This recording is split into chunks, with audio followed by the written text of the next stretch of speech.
நீங்க எல்லாருமே இப்போ அடுத்த ஒரு கட்டத்தை நோக்கி போறீங்க.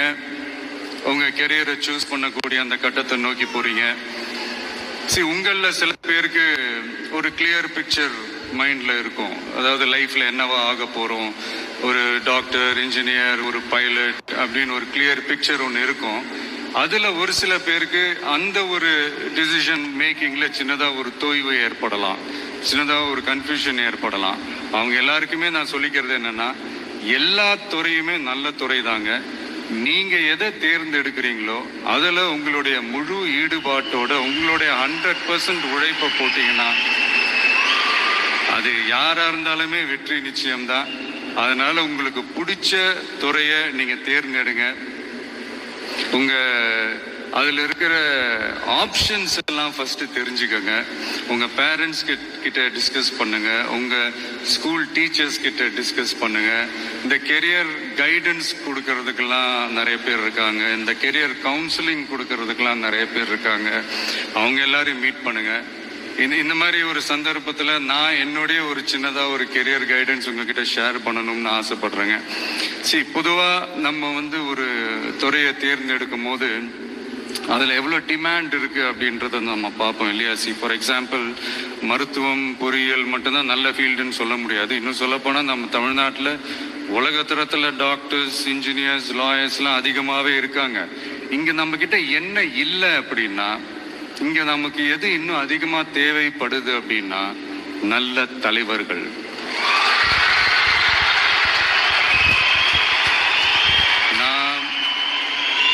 தலைவர்கள்னு சொன்னது வெறும் அரசியல் ரீதியா மட்டும் சொல்லல. இப்போ நீங்க ஒரு துறைக்கு போறீங்க, அதுல நீங்க சிறந்து விளங்கினீங்கன்னா அந்த ஒரு தலைமை இடத்துக்கு உங்களால ஈஸியா வர முடியும். அதைத்தான் நான் சொன்னேன், இன்னும் நமக்கு நிறைய தலைவர்கள் தேவைப்படுறாங்க அப்படின்ட்டு. அது மட்டும் இல்ல, ஃபியூச்சர்ல அரசியலும் ஏன் ஒரு கெரியர் ஆப்ஷனா வரக்கூடாது? அப்படி வரணும்ன்றது என்னுடைய விருப்பம்.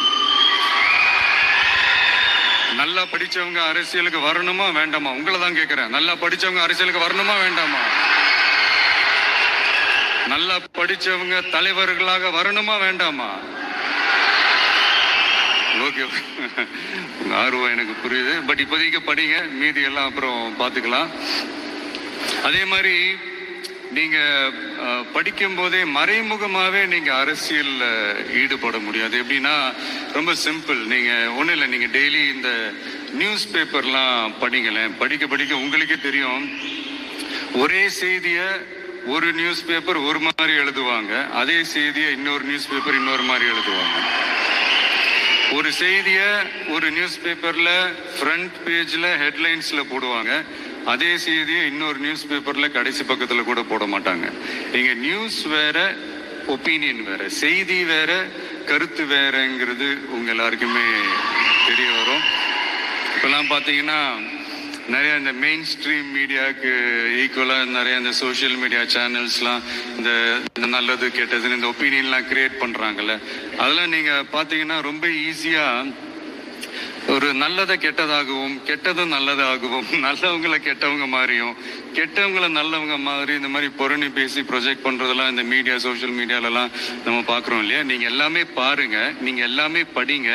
பட் எது உண்மை பொய்ன்னு மட்டும் அனலைஸ் பண்ண மட்டும் கத்துக்கங்க. அப்பதான் இங்க உண்மையிலே நம்ம நாட்டில் என்ன பிரச்சனை, நாட்டோட மக்களுக்கு என்ன பிரச்சனை, இந்த சமூக தீமைகள் பத்திலாம் உங்களுக்கு தெரிய வரும். அது தெரிஞ்சுக்கிட்டாலே இந்த ஒரு சில அரசியல் கட்சிகள் செய்யற இந்த பொய்யான பிரச்சாரங்களை எல்லாம் நம்பாமல்,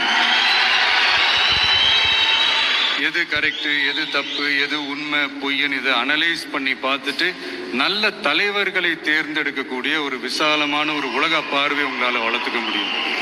அது வந்துட்டாலே அதை விட ஒரு சிறந்த அரசியல் வேற எதுவுமே இருக்க முடியாதுங்க. அதை விட நம்ம நாட்டோட வளர்ச்சிக்கு நீங்க செய்ய போற அந்த பங்களிப்பு வேற எதுவுமே இருக்க முடியாது.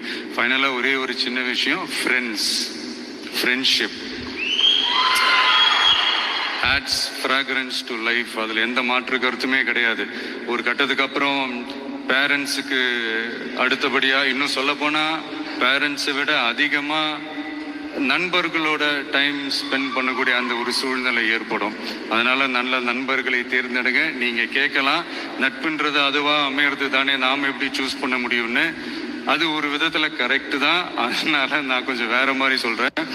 இப்போ உங்களுடைய இந்த நட்பு வட்டாரத்துல இப்ப ஏதோ ஒரு விஷயம் தப்பா இருக்கு அப்படின்னா, இப்போ அதுல சில பேர் இந்த தவறான பழக்கங்களில் ஈடுபட்டிருந்தாங்கன்னா முடிஞ்சா அவங்கள நல்வழிப்படுத்த பாருங்க. இந்த தவறான பழக்கங்களில் மட்டும் ஈடுபடாதீங்க, ஈடுபடக்கூடாது.